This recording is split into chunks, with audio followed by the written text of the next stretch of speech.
Hello, good afternoon, and welcome to the Midday Show. I'm Neil Long, and a bit of a bizarre show today. I only just found out 10 seconds ago that I'm by myself today, which is kind of curious, which means, it sounds terribly unprofessional, I haven't planned anything because I thought I was working with Russ, and I've just seen an email saying that I am flying solo today, an albeit fairly late one. Anyway, no point in blame storming. Who have we got on the timeline? Say hello to me. Let's start a conversation. I think it might be a bit of a short show today because I'm so sorry I haven't got anything planned, which does sound awful. We had a fantastic one last week. We had about 10 guests on at the same time, didn't we? Which is very, very good. That's what I can do with planning, you see. But when kind of thrown into it at the last minute, I could do my 45-minute comedy show if you like, but Russ probably wouldn't thank me for that, and probably neither would you at midday. How was your weekend? Did you have a nice one? We've got an interesting situation here. We've got a young lady convalescing here at the moment. She's had a little operation. And Ian in Surbiton, how are you, man? Do you want to come on and chat to me? We could have a little chat. We could do a get to know the listeners day if you like, and I could put you on. We could chat to you. That might be quite a nice thing to do. You up for that, Ian? Do you want to pop on and we'll have a little chat? You're literally only just down the road from me. We can trade banter, trade insults, trade local history, if you like. Trade I don't know, trade illicit things on the dark web for all I care at the moment. Do you fancy that, Ian? Would you be up for that?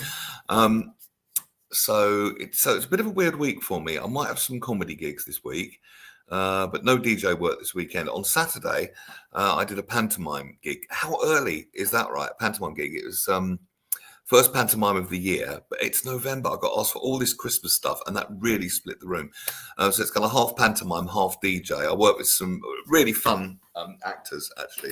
They were very, very good fun. And it's all very pantomime humour.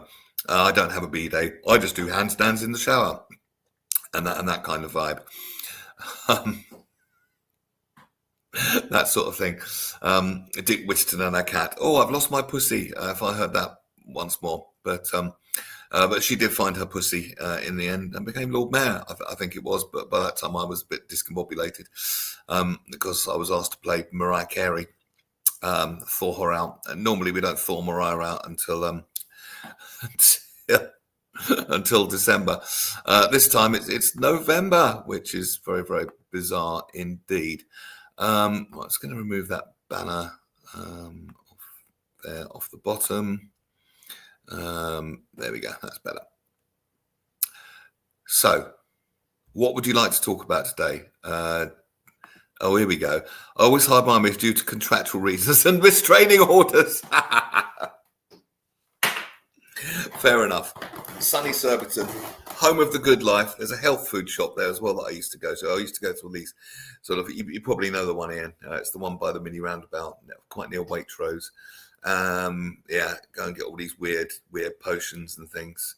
Like this really weird massage there once. It was one of those kind of new agey types that did it, and she'd spent the whole hour telling me how the commercial music has been changed one octave, or no, not one octave, one, I don't know what the exact term was, but 1 degree.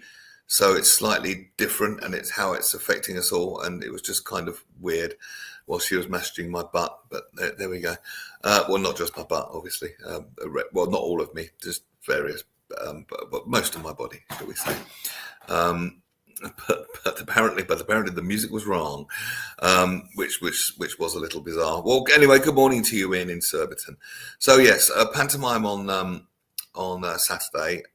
Sunday, I was helping a young lady make a podcast because that's one of my side hustles. Lovely young lady. She's only 16 and very, very much into Formula One. So I met her with her older brother as a chaperone at Radio Jackie, and talked through podcasting. And you can find it online if you look for it. It's called DRS Unlocked, and DRS apparently is a motor racing term. And I know sweet FA about motor racing, literally. Luckily, when I went into into Radio Jackie, morning Philip, to record it with her. There was a couple of lads in there that knew an awful lot more about motor racing than I did, and they had a really good conversation, and the podcast came out really well. So DRS Unlocked, and if you've ever thought about having your own podcast, talk to me. I'm the podcast expert. Well, I'm not bad at it, so you could do a lot worse than talking to me about that. I've been setting up Facebook pages as well for internet purposes. I've got so many things sort of dotted everywhere. I've got a Facebook business page here, I've got that there, I've got this, and I spent a whole day sort of tying it all together because it just needs to be. It's just such a thing, isn't it? I don't know if you do you have any issues like that where you've got so many sort of sporadic things hither and thither online all over the place, and you think one day I'm going to have to tie all these together. And then sometimes they link into other ones. So you can set your Facebook to automatically post to Instagram. And I don't know if it does or not. Or does it work the other way around? If you post to Insta, does it post to Facebook? And in which case, which Facebook? Robert Van Buren, hello to you. Hello, matey. And hello, Philip, as well. Good to have you folks all tuned in. So I've been doing that. And that is, oh, goodness me, absolute nightmare. Bookings are starting to come in for December. I've got some comedy gigs to do as well. Probably end up doing more DJ work in December, because you can imagine it goes very quiet in January, where nobody really wants to. People don't want to party in January. I don't understand that. Mind you, I'm finding that people didn't want to party in December. Just a few years ago, I was quite big on the pub gig circuit. In the days where it was still safe to play Gary Glitter and Rolf Harris before anyone knew anything, where people thought they were just wonderful stars who made fun records. And they did make fun records, I'll give them that. Shame about the other bits, though, that we know now, but still. And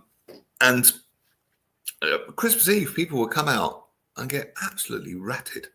And we'd have an incredible drunken Christmas Eve party, barrel out at midday Christmas morning. I can't imagine the hangovers for the Christmas dinners the next day. And then one year, they all kind of grew up, and then they were all sort of leaving early. So I started doing the disco about 7, and they all left about past. And I'm like, where are you going? Well, home for family. I'm like, family? I laugh in the face of family. I have to be here till, and it was the most boring night. Christmas Eve. Who knew? Christmas Eve.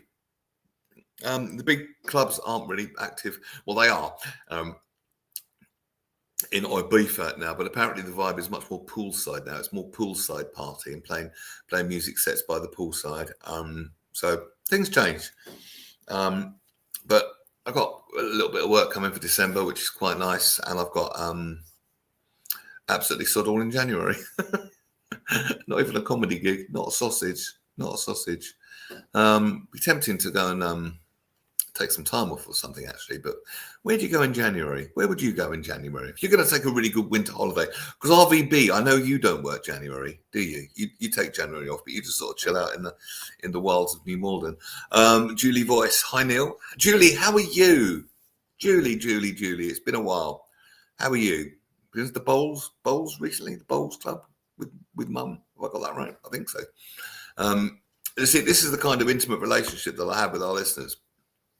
I know little bits about their lives in a non-creepy way, obviously. I hope I'm not coming across creepy. It's not my intention to do so at all. Weather-wise, they reckon it's going to get cold by the end of the week. It's a bit rainy. I like to go for a walk in the morning sometimes. No, I'll rephrase it. I don't like it. I hate exercise, but I'm losing weight, by the way. I'll come on to that in a minute. I'm just sort of talking randomly about any kind of stuff that pops into my head. So if you want to suggest something to talk about, let me know. But yeah, I normally force myself to go for a walk with a walking partner. And it was just so horrible around the park this morning, rain in the face. And I feel punch drunk tired after the weekend. And I've cut down drinking. I suppose you're meant to get more energy when you cut down drinking. Maybe I should go out and get absolutely rat-ass, and then, there we go. That's what you need to do. But no.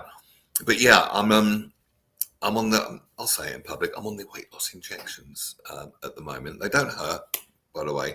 You just sort of stab your herself with it, so to speak, but it doesn't hurt because it's a tiny little. It's only a very small prick with a needle. You can add your own punchline there, and it seems to work. But it's one of those things that works if you work with it. It's, for example, I've got a friend, and he's a bit of a berk to do this, but he's diabetic, and he will just take 2 metformin and then eat all the sugary stuff he wants.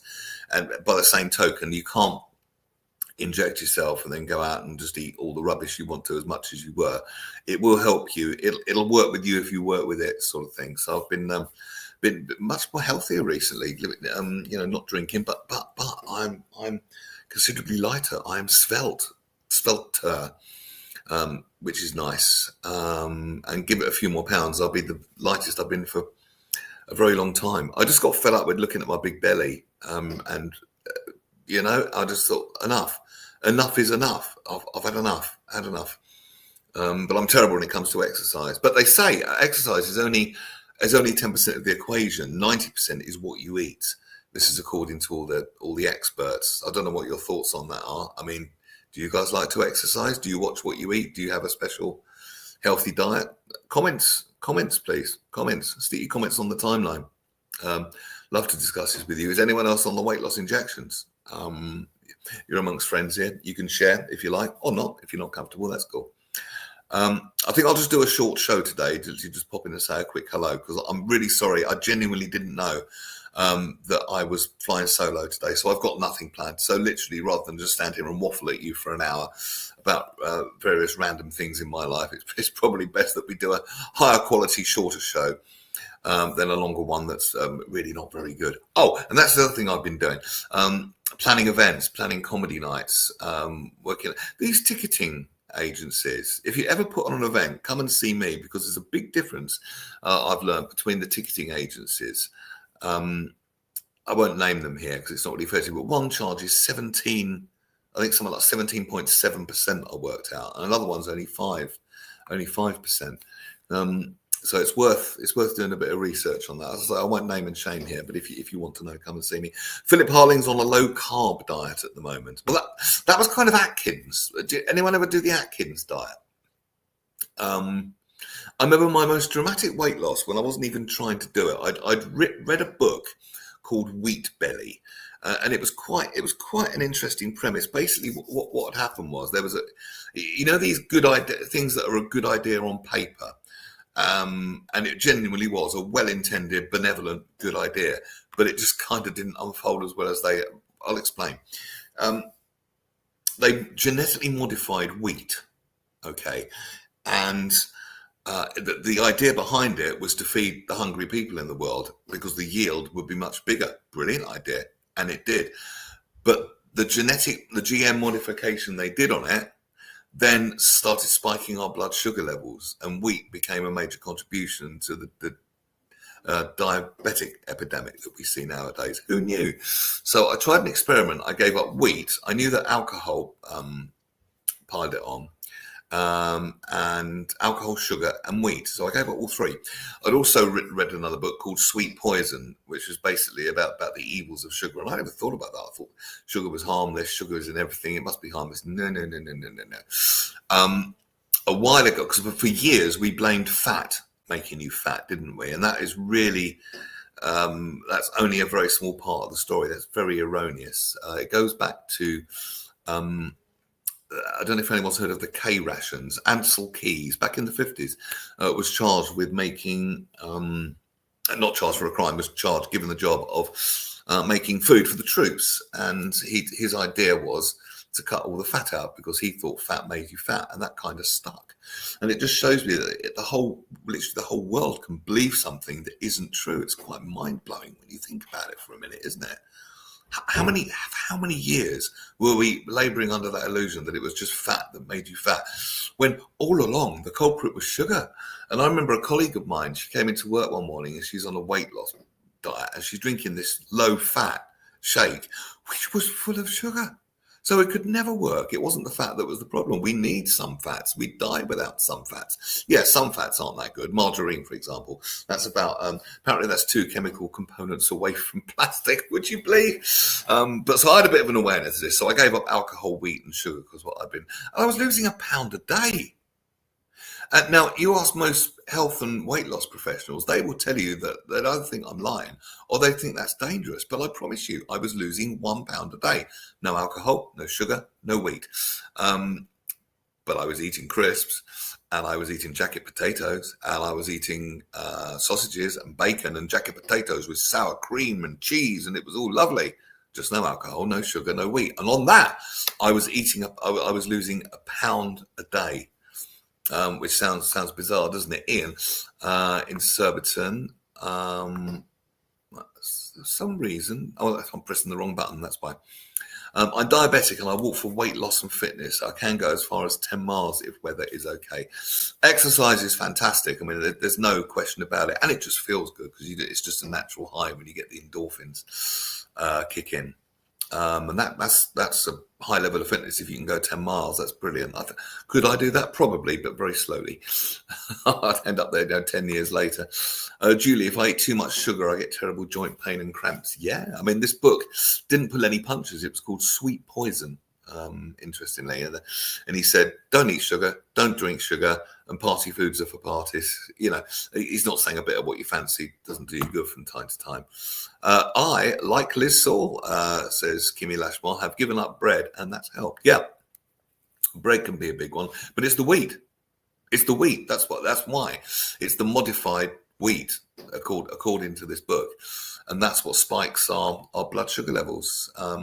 Hello, Barry. Because our blood sugar levels, they go up and down and up and down. And according to another good order, we all live on a bit of a blood sugar roller coaster. So your blood sugars go down. So you eat something, let's say a chocolate bar, and they shoot right up.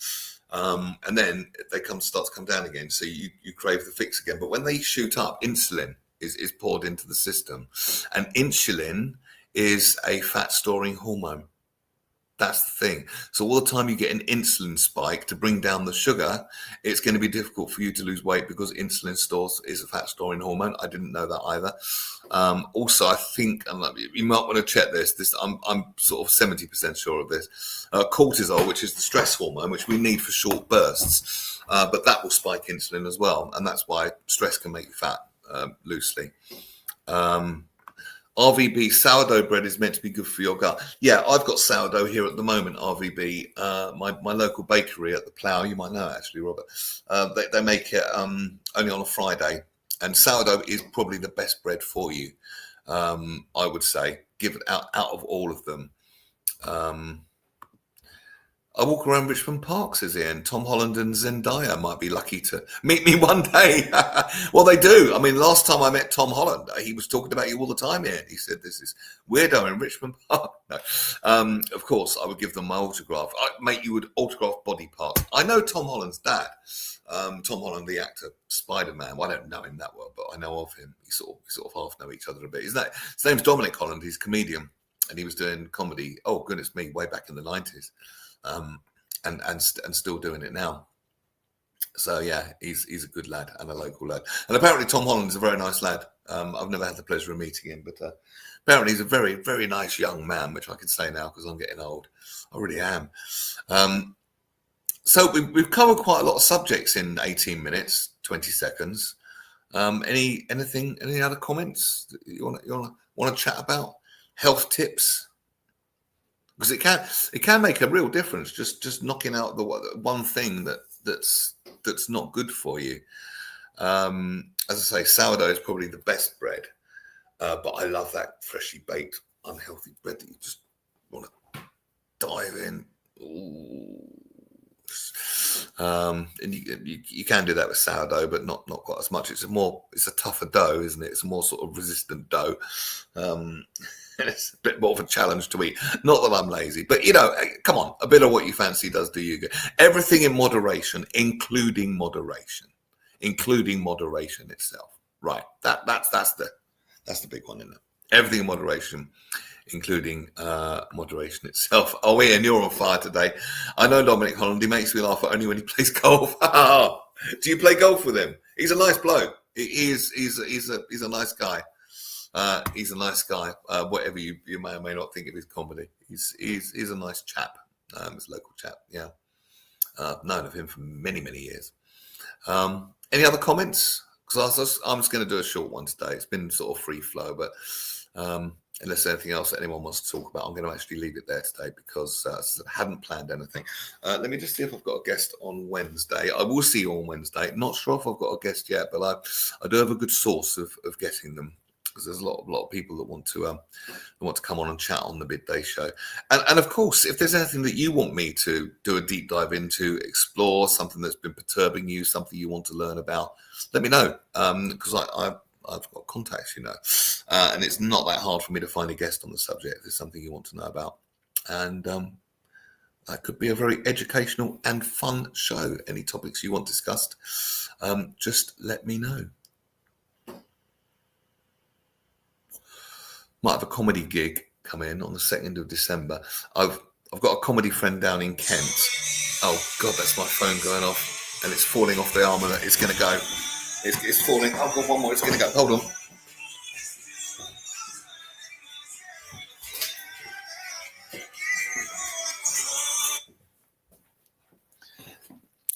Sorry about that. Speaking of my comedy buddy, that's him coming in now. I do apologise for that.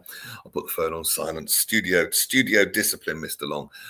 Studio discipline. Ian says, never played golf with Dominic, but I've saw him many times as a greenkeeper. Oh, I see. So you were the greenkeeper, were you, Ian? Is that right? That sounds like a nice job, actually. Making those lawns look absolutely lovely. Can you tell Donald Trump to call later? No, I don't have a contact with the Donald, unfortunately, and you probably wouldn't want me to be honest with you, to try and avoid politics at all costs on this show if I can. Because that opens a can of worms, doesn't it, my friends? An absolute can of worms. I'm going to leave it there for the day. I don't want to just waffle. I'm sorry I don't have anything prepared. I'm not saying it's anyone's fault, but I genuinely didn't know that I was flying solo until about 10 seconds before I came on air. So I thought Russ has something planned. But now I've got my phone here. I can check if I've got a guest for Wednesday, and if not, I will get one. Let's have a little look for you on the Wednesday. Yeah, I will find a guest, and we'll have a good old chat about Chew the Fat on various subjects on Wednesday. But this has been a short midday show. Thank you very much indeed for tuning in. Very much appreciated. And I will see you Wednesday when I will have something planned. A very good afternoon to you.